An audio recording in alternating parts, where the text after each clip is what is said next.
Hello, oops. Hello, everyone. My name's Hank Suttala. And I'm Casey McBride. Jameson Eads. And we're here with our first live, in-person episode of Stir Crazy Shamans. We have this wonderful nature setting around us and just wanted to tune in. Unfortunately, this isn't live because my camera thwarted me and technology. But we will be bringing you actual live streams from nature, hopefully very soon. So just stay tuned for that. Yeah, and it is a beautiful day out here in the metro parks. Such a wonderful day to connect. We're going to be having a little ceremony after this. And just absolutely beautiful day. I'm so happy to have Jameson out here with us. I'm happy to be outside. It's so beautiful. Oh, look, we got a cardinal. Oh, and that's actually one of the birds in the tradition. The cardinal and the blue jay represent one of the two sides of the mesa. So cool. Well, I was thinking, since we are out in nature, how appropriate would it be just to kind of do a little opening ceremony, calling in all the nature spirits, and then see where our dialogue will take us. Absolutely. All right. For those of you who don't know, this is called a Kintu Mesa, and basically it is a bundle of different stones that hold the energy for different elements like Pachamama, Mother Earth, Mother Water, and it's kind of like represents the perfected you. So, and with the first one, Yari Pachamama, Ompui, Ompui, Ompui Pachamama. And with Pachamama, you visualize and allow a red energy come into the navel, effortlessly move throughout your whole body, and allow it to pour out of your heart into this Kintu Mesa, taking with it any heaviness that is ready to move, that no longer serves you. And then moving next to Iari, victory and praises, Mama Unu, Mother Water, Ompui, Ompui, Ompui, bring your healing here. And with Mother Water, we allow a black energy to come into our tailbone, combine with that red energy from the beloved Earth Mother, allow it to go throughout the whole body, being, and beyond, effortlessly leaving your field and coming into the Kintu Mesa. And here we also call in Mother Moon, Iari Mama Kia, Ompui, Ompui, Ompui, Hatan Sumak Mother Kia, sacred, beautiful Mother Moon, Ompui, Ompui, Ompui, bring your healing here. And Mother Moon is a silver energy coming into the throat, effortlessly joining the black energy of the water, the red energy of the earth, allowing any heaviness that's ready to move to effortlessly flow out of your field and into this Kintu Mesa. The next is Iari Wilka Wairakuna, to the sacred winds. Ompui, Ompui, Ompui, bring your healing here. And with that, a blue energy comes into the throat, joining all the other energies, swirling throughout your totality of being, body, and beyond, and effortlessly moving any heaviness, any things that no longer serve you out of your field and into this Kintu Mesa. The next energy is Father Son, Inti. Iari Inti Taita, Ompui, Ompui, Ompui, Inti Taita. And with Inti, it's a gold energy coming into the heart, allowing it to swirl throughout the totality of your being, mixing effortlessly with the black energy of the water, the red energy of the earth, the blue energy of the wind, the silver energy of the moon, taking anything that is heavy and allowing it to move effortlessly out of your field and into this Kintu Mesa. The next energy is the rainbow along the divine diagonal, our bridge of consciousness from the lower world into the upper world. Iari Quichi Kuna, Ompui, Ompui, Ompui Quichi. And with that, it's a rainbow energy coming in from the navel, swirling up throughout the totality of your being and flowering out the crown of your head. From the other side of the divine diagonal, we have Viracocha coming down, the creator energy, which will be a purple energy or whatever comes in for you from the crown of your head, calling in the energy of Viracocha, the creator. Hahaya, Viracocha! Ompui, Ompui, Ompui, Viracocha! And allowing that to effortlessly mix with all the other energies so far, and allowing any heaviness to move out of your field through the camera, no matter when you're watching this, and into this Kintu Mesa. And then breathing in very deeply with a charged breath, a pakui of intention. We're going to take, when you breathe with us, when we do this, we're going to just blow all this heaviness that this mesa has collected from all the people that will ever watch this in the ever-present moment of now, blowing it deep into the Uhu Pacha, giving her this beautiful gift of heaviness that she will use as fertilizer to cultivate blessings for us. On the count of 3, 1, 2, 3. Nike and Nike and Nike. And we will give her a little drink of rose water, because that's what called to me to bring out today. And we do 3 pakuis just to clear the mesa space, and then we will talk about whatever we talk about.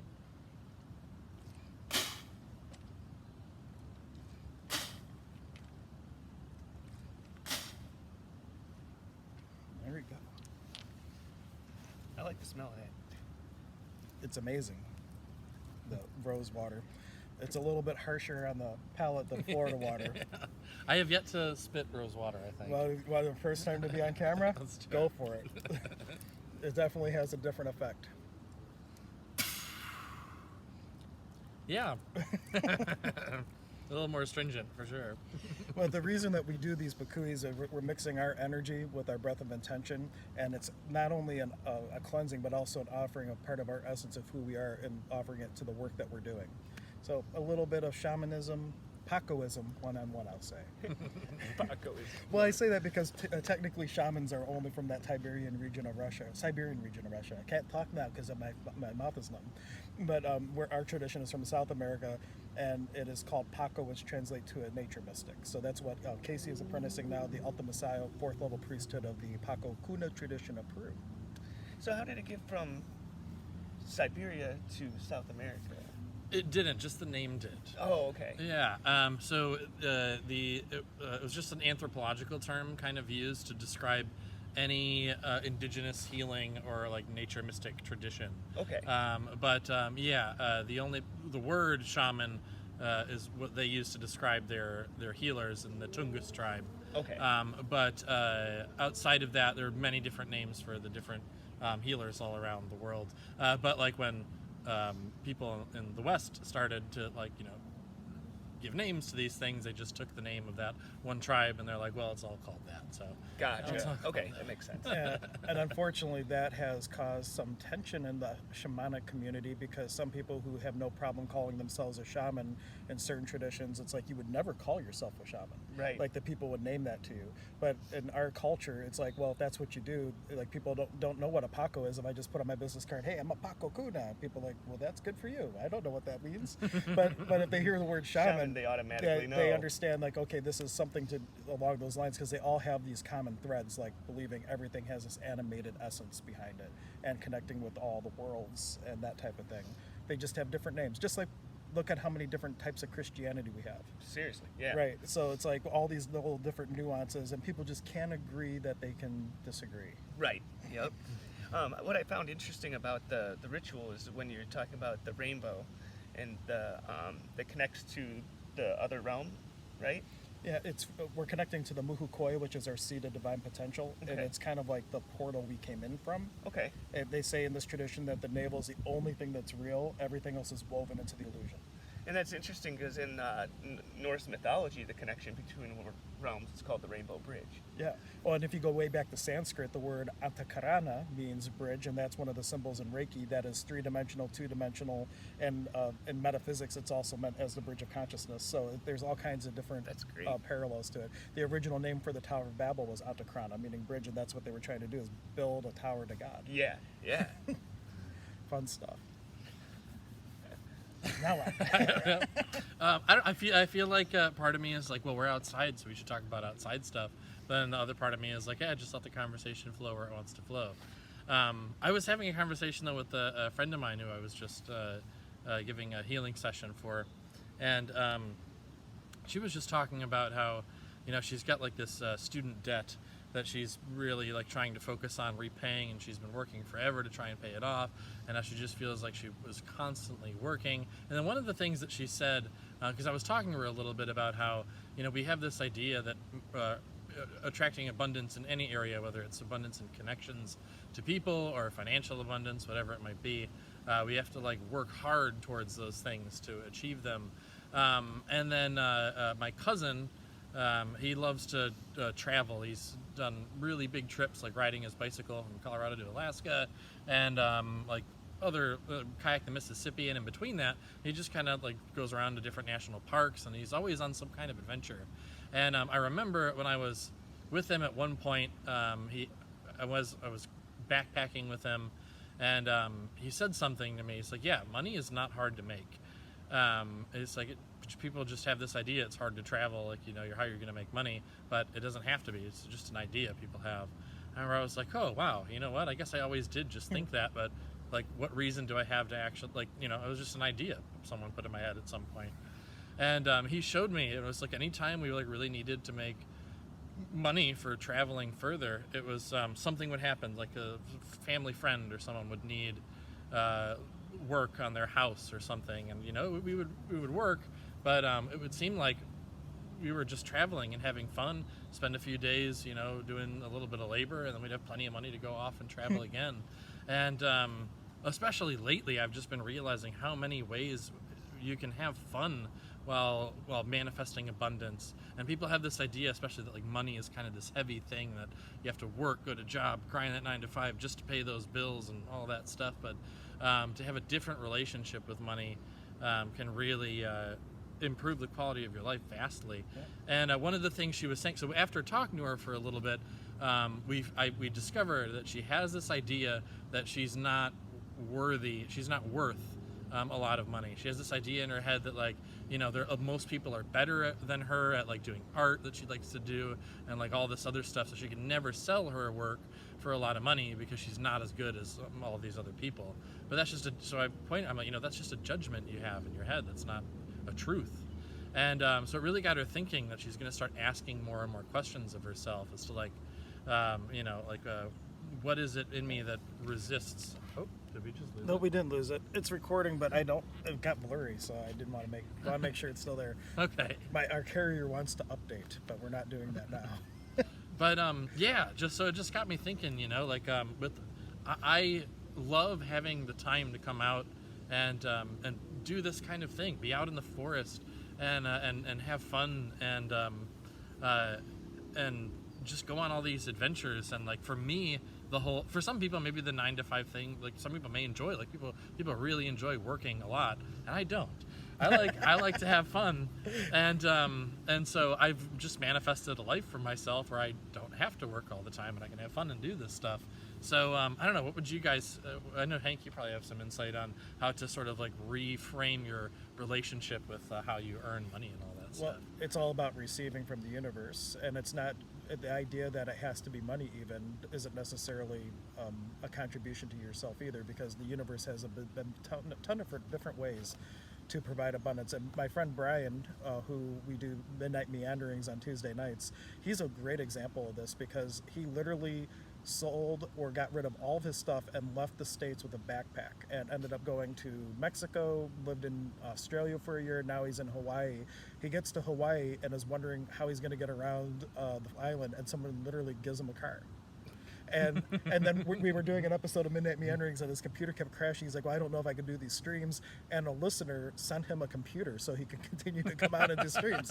So like, for one, it's about getting out of the idea that it has to show up a certain way. Right. And two, just being willing to receive, because we are taught also as children, like, be fearful of receiving something, because what are you going to have to reciprocate back, and you don't want to obligate yourself.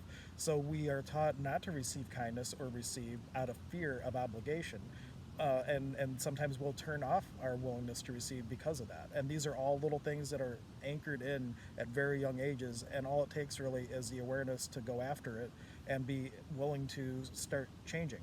And then the other part of that is, what if you made all the money that you could ever make?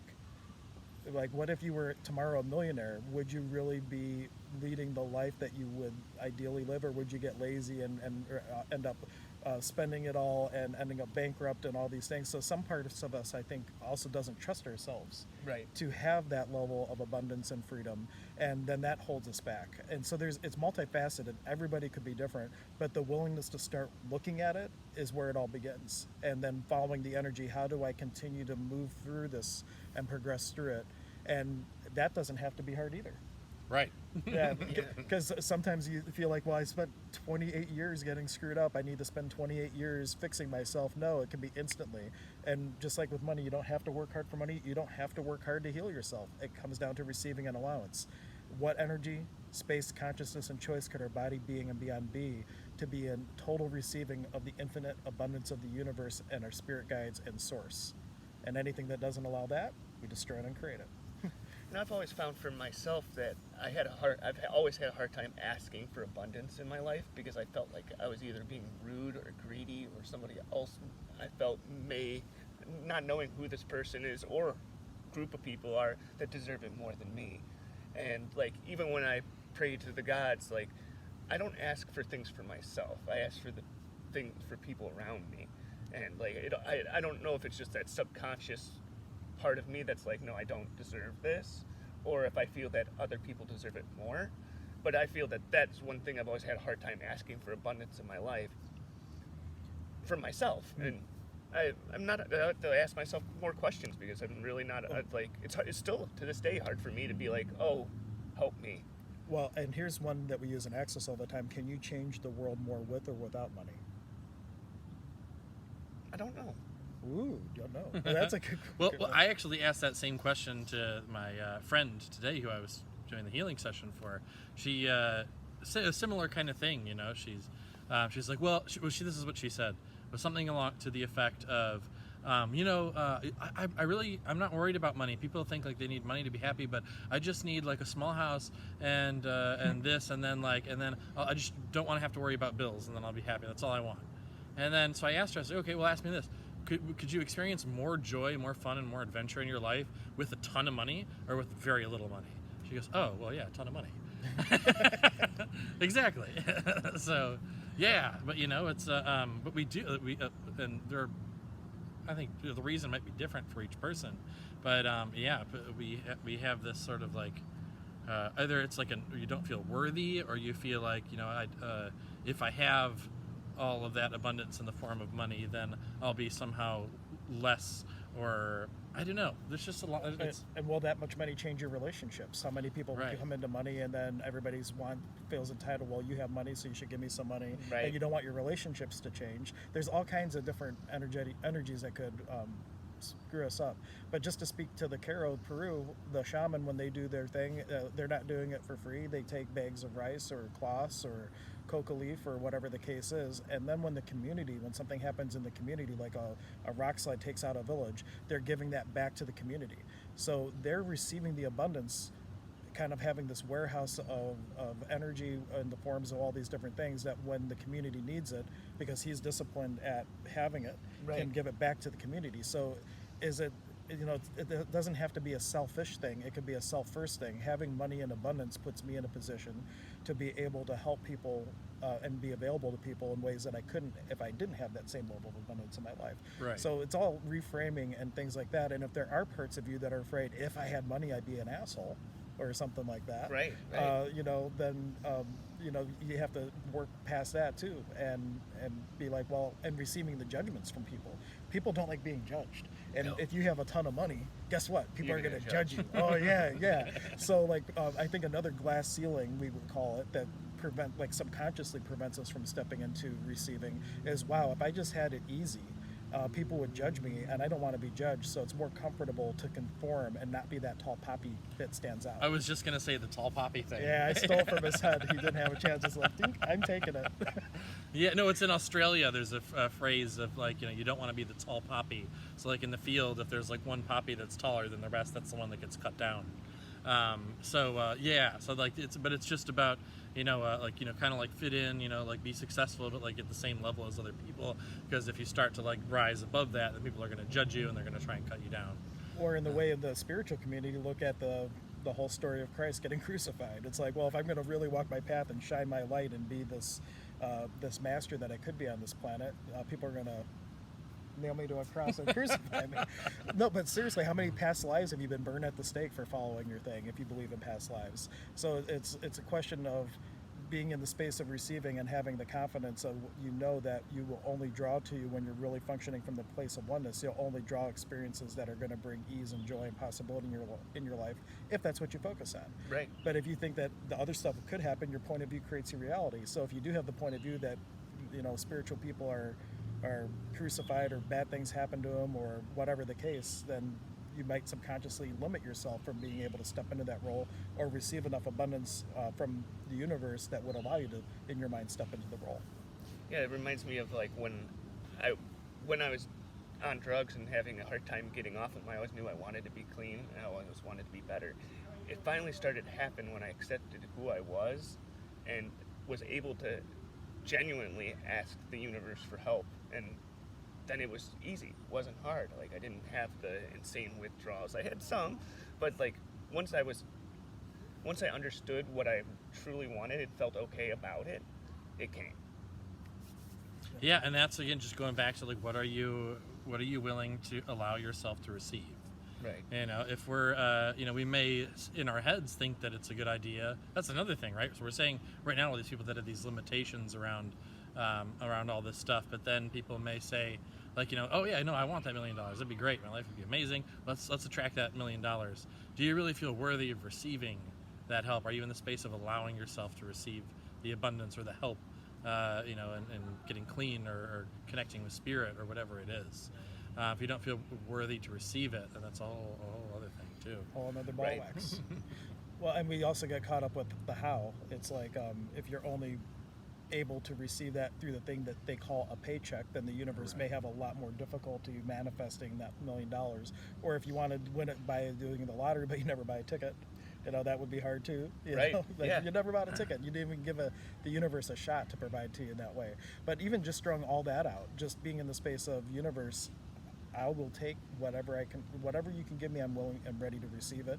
It will come just like the example for Brian earlier, in the way of a car and a computer and someone giving him a place to stay, and then getting work and having everything that he needs, and more, and having the time of his life traveling the world while doing it. Kind of like your cousin. They probably get along great. Yeah. That reminds me, over the last couple weeks, like every so often I'll buy like a scratch off lottery ticket.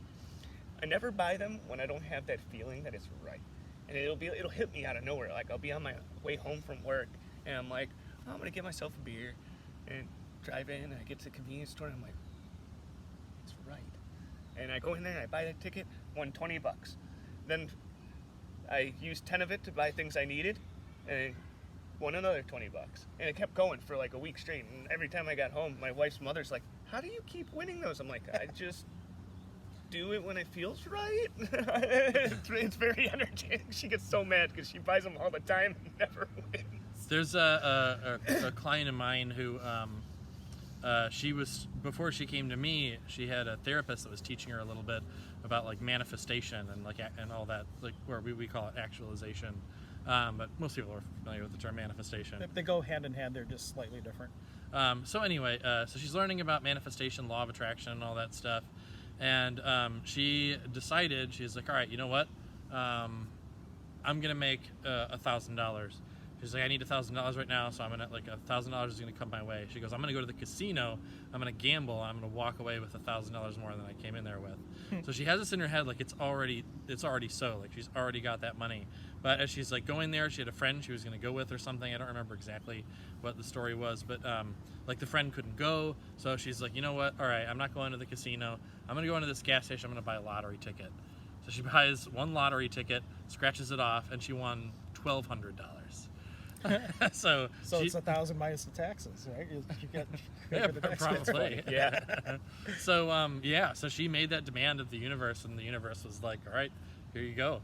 And so I just it's, people think you have to be, like, we tell these kinds of stories, and I know like the friend I was trying to help today, I had the sense that she had the feeling of like, well, of course you can do that stuff. Like, you've been practicing this spiritual stuff for 12 years.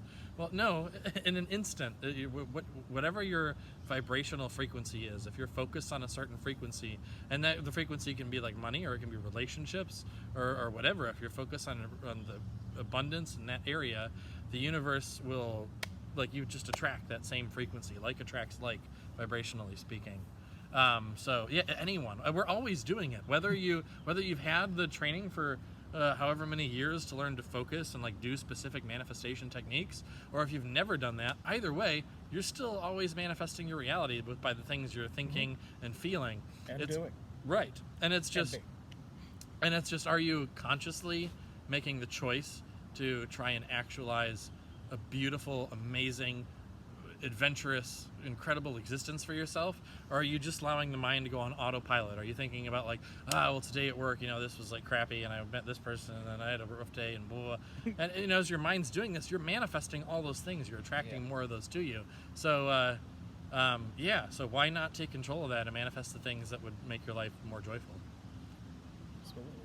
And the one other thing, I wrote a talk one time. It's called Congruent Manifestation, and I talk about it in when you're looking to bring things into your life, it's not just putting the intention out there, it's being congruent with that intention with body, mind, and spirit. So it's not just a thought form, it's also being there with your heart, it's being there with your body, mind, spirit, and then actually taking the actions, because actions speak louder than words. So it's like, I want to lose weight, but you never exercise. I want to lose weight, but you go to McDonald's.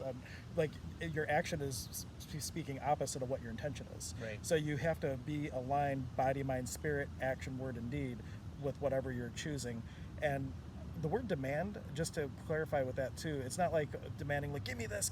It's more of a declaration of your will into the universe. And the universe's job is to say, here you go. So you're just putting your will into the universe, and then the universe lines everything up. And the things that are different between Casey and I, and maybe some others, is we're just having those moments of congruency more often than people, because we have worked a little bit more at it. And I don't know you as much, but I'm feeling that you've done that too. Yeah, definitely. And most of the times, especially around people and being in a leadership role, like, I am a happy person, and I bring this happiness to my crew, to my men. And then there's people that don't accept happiness, and they feel like, no, their life is so bad. And I've watched that like a virus go through the rest of our people, and sometimes you got to cut the virus out. But other times, if my positive attitude towards my work and towards the people I work with, it's just as functional. It goes amongst them all, and they all feed on it, and then we have a much better day. When you're creating congruency in the workplace, when there's somebody making that flow go out of balance, and you take that part and you transmute it. Right. Whether you don't have to go home, but you can't stay here. Go work on yourself. Come back. No, and that's exactly what it was. Is the guy was having a very hard time in his life, and he was just more and more. You could see him manifesting bad things around him. His life was becoming more and more miserable because he was feeding into this miserableness in his life. And I took him aside. I'm like, you're always welcome to be here. We want you working with us, but you have to figure out why you're so unhappy right now. And your unhappiness it's probably one of the most contagious things in the world, is unhappiness. It's scary how quick it can go from one person being unhappy to the next person, and the next thing you know, you're seeing all this unhappiness around you, and you start to become unhappy. And God, I don't like to feed that beast. No, it is, and people, like we've said before, people start to compare how miserable they are, right? They're arguing about who has it worse. Misery loves company. Yeah. Well, someone will start to say, I had a really crappy day at work, and this guy came in and I just made things miserable. Oh yeah, well, I got fired today. And then to the universe, you're saying it's important to me to have the most miserable life, worse than anybody else. And then what's the universe going to do? Because we already said its job is to say, here you go. And actions speak louder than words. And your interactions with people are saying you're adding value to being miserable. Yep. So what if you could act opposite of that and start saying, these are all the things I have in my life that I'm grateful for. Casey says it all the time. Start with that. Oh, I'm so grateful I have that $20 to pay that bill. Right. Yeah, and really focusing on that. Yeah. And then if you want abundance, one of the things we do in Access is you have a 10% account for yourself, an honoring of you. And you put 10% of everything you make in that first, because you're telling the universe, I'm honoring myself with this money and this abundance. And the universe then knows it's important to you, so it brings you more. But if you focus on bills first, what are you focusing on first? Right. So really, an honoring of you, whether it's 5%, 10%, whatever you can do, put something aside honoring you and your value, and the universe will resonate that back to you exponentially, especially once you start hitting your stride with being congruent. It's boom, boom, boom, just like Brian in Hawaii, or your cousin traveling from the Mississippi River from source to sea, and being able to not have a normal job. It's like with my savings, like I told you guys earlier, I've never had money in my savings for very long. And then once I started every check taking a pretty hefty sum from my check and putting it right away for the future, for me, for my wife, for my kid, went from not having much to suddenly I'm looking at 10 grand, like, where did that come from? I've never even had this much money. Now I do, and it's there, and it keeps growing. And I think it's similar to what you're saying. I'm honoring my family by putting this money aside for us for the future. And similar from well, not similar, but along the same lines. I had never saved really any money in my life, and I was the kind of I would get a paycheck, and within 3 days the paycheck would be completely gone. And and my father always tried to drive home it's important to set aside money, save money, and I never listened. And then it was when I was with my cousin, and he told me it was just the simple thought of money's easy to make, it's not hard. And then me going, it doesn't have to be. And then next thing I know, same thing, I see my savings start to grow. I remember, I'll never forget the first time I had over $1,000. I was like, how did that even happen? I don't know. I don't even know if I'm making any more money than I was before, but it's there. And then, and then that just continued to grow and grow and grow. The real difference is from your brother, you were willing to receive that information, and from your father, you weren't. So there we come back to receiving. What are you willing to receive from the universe? It could come as an inspiration. What could I be to change this in my life? And all of a sudden, you just get this new point of view that changes everything overnight, like with Casey and his view on money. It's not hard to make. In fact, just recently with starting Stir Crazy Shamans and doing readings online, that was another example where you just created instant abundance, and so it wasn't hard. I think I've already told this story a couple of times in here, but it's just so fun and so appropriate for what we're talking about. I'm a licensed massage therapist, and after the COVID-19 thing started, no one was doing massage for over 2 months. And we were about the 2-month mark, and I hadn't had any income. I had savings, so I wasn't really worried about it. We were getting to the point that the moment. Yeah, where I was like, man, if this continues on for a really long time, I'm gonna need to start bringing in money by some other means. And just a lot of the things Hank had been teaching me, and these books that I'd been reading. One, I said, okay, you know what? I'm open to it doesn't have to be massage, it doesn't have to be anything. Just however the abundance is going to come in, I'm open to that. But then I started asking the questions: what can I do? What can I be? What energy can I allow in order to bring in an additional $2,000 in 2 weeks? And then after I started asking that question again, I had no idea. I'm I don't know of any other way, right? Right now in this moment to start making money, without really having to research things and do something drastically different. And then Spirit just came through with this inspiration of go do a live stream doing your readings. And I'm all right, why not? So I tried it, and next thing I know, in the first week, I hadn't even set up really. I had a website, but it wasn't set up for the readings. Wasn't really advertising it or anything. I was just having fun doing these live streams, and in the first week, I made $1,000 doing that. And then after week 2, I had made $2,000. So I asked the question, the universe was, boom, there you go. But it took me being in the space of allowing myself to actually feel worthy of receiving that. And but it's incredible. Man, I'm gonna have to start taking notes on you guys' playbooks. I'm not in the. I'm doing fine, But still, I would love to have more abundance in my life than negative, and also our living conditions we're kind of stuck where we're at, and I don't want that to be a stuck thing. And that brings up one energy, when the kids ask, "Do I have to do that?" I'm like, "No, you get to." Even going to your day job or whatever, that is a choice. You don't have to go. You could let the house go. Yeah. So but saying I have to do anything puts us in a space of giving away our power as a co-creator. Very true. So it's very important. It's a choice to stay, which is I'd probably make the same choice if I was in your same situation, and but really acknowledging that everything's choice, and that the question Casey asked is key, and I use it all the time.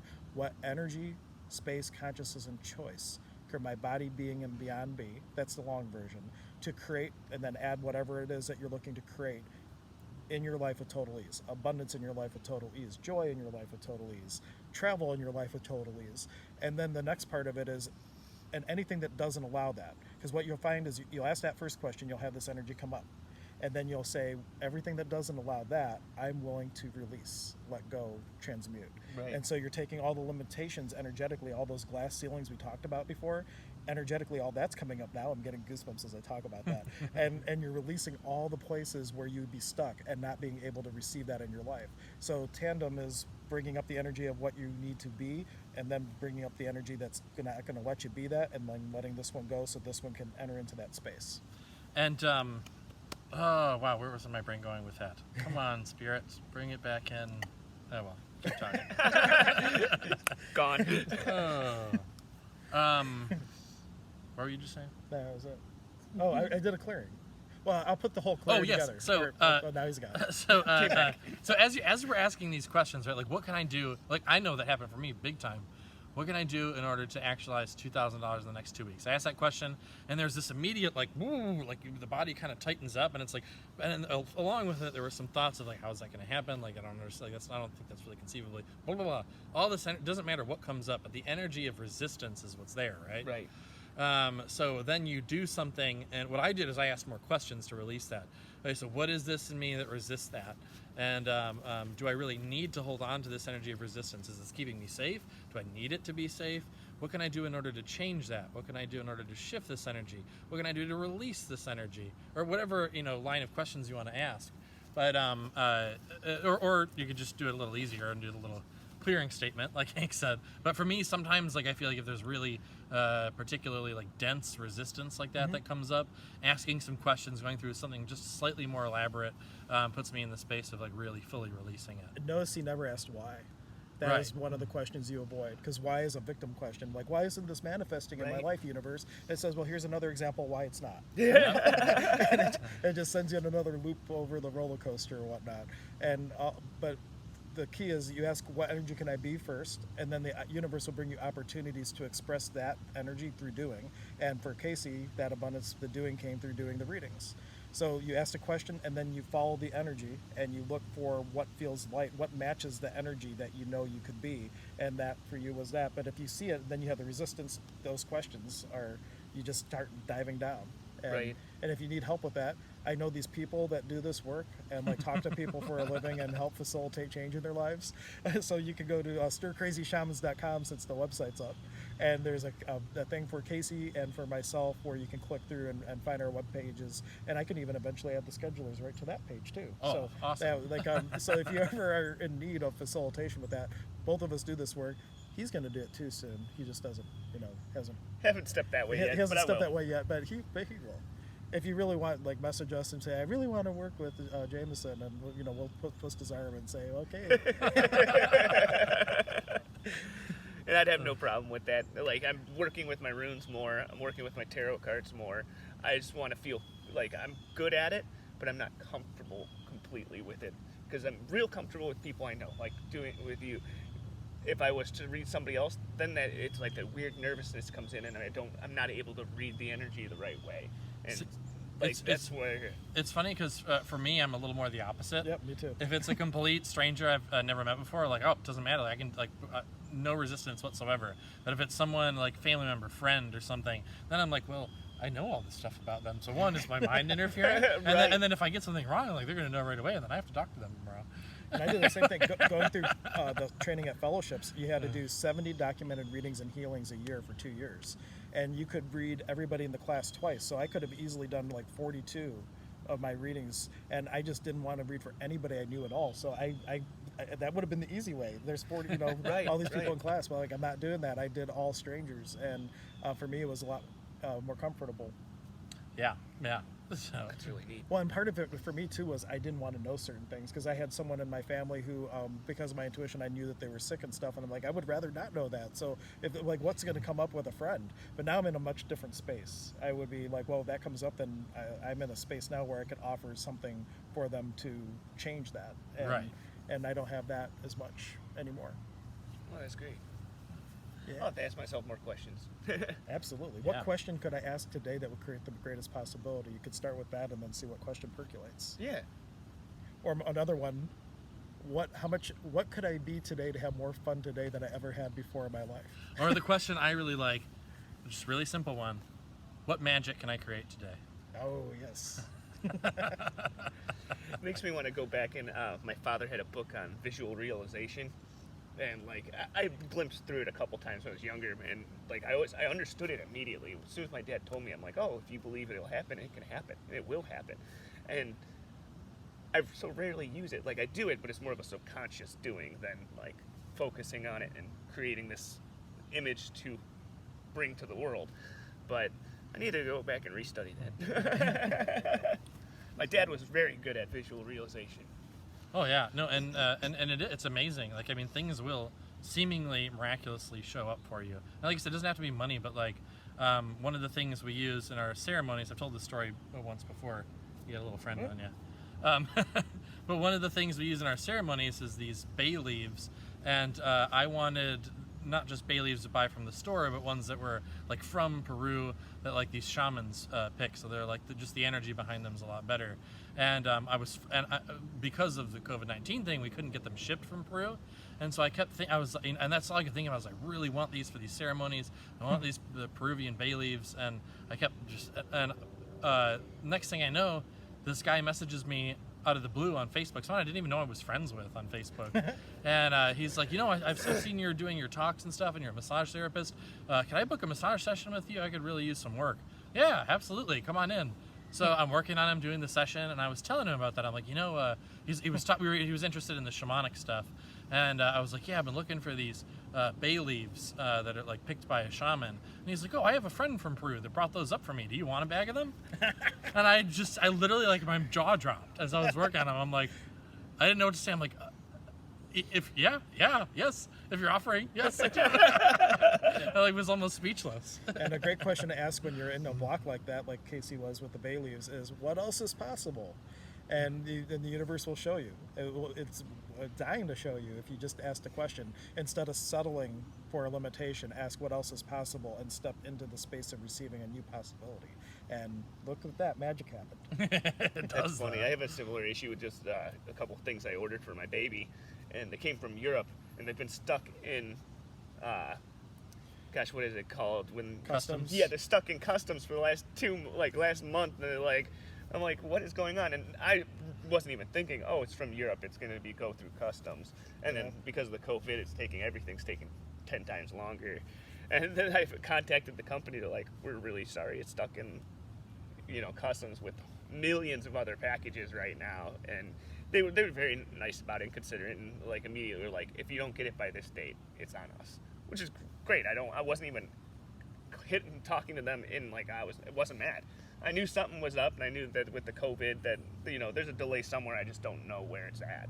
And they were very polite and told me, hey, here's where the delay's at. That's why it's been stuck in Los Angeles for a month and a half.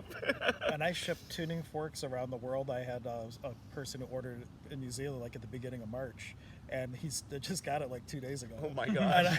So a post service, or we send something 2-day airmail, and it takes a week and a half to get there. So there's definitely delays all over the place with that kind of thing. Yeah. Can't wait for it to not be. Yeah.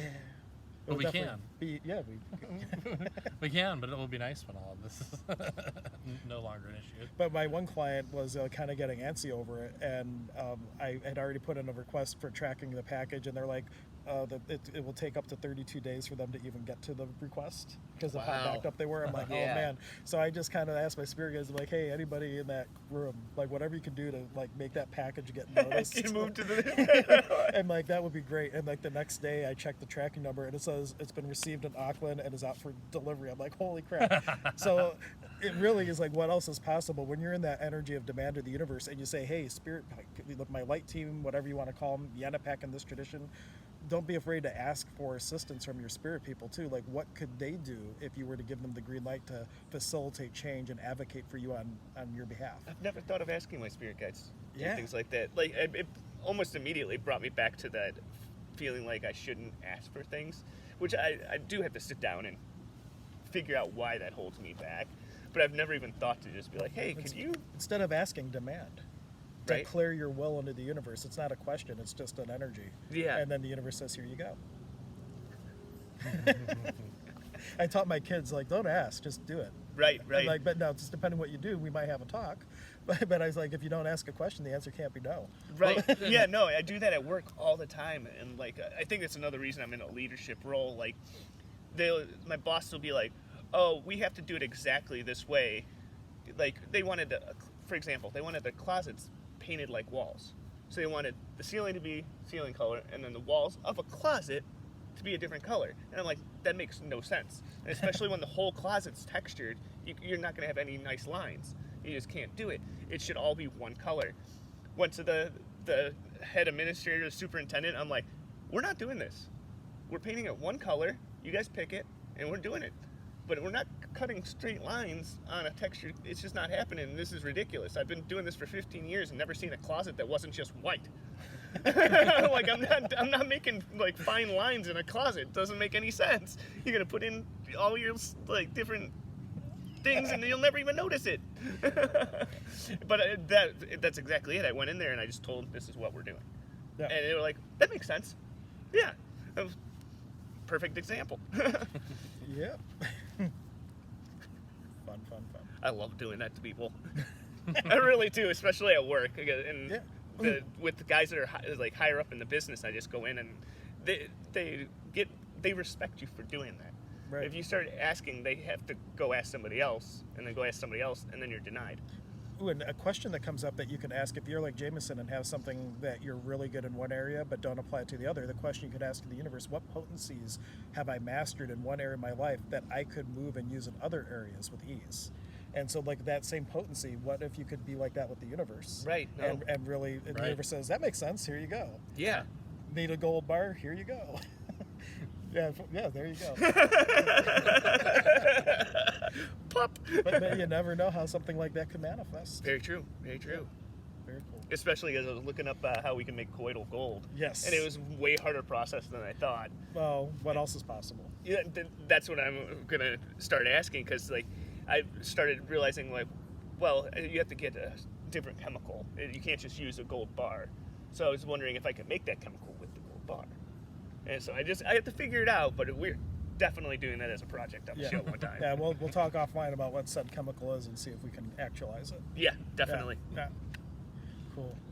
Anything else? Because I feel kind of the energy is kind of shifting to... Yeah, no, this feels like a good... and we're at... What? 46 minutes? Yeah, all right, good. Well, I'm getting roasted by the sun right now. Okay, well, I will do a real quick thanking of the spirits, and then we will let everybody get back to their day and go from there.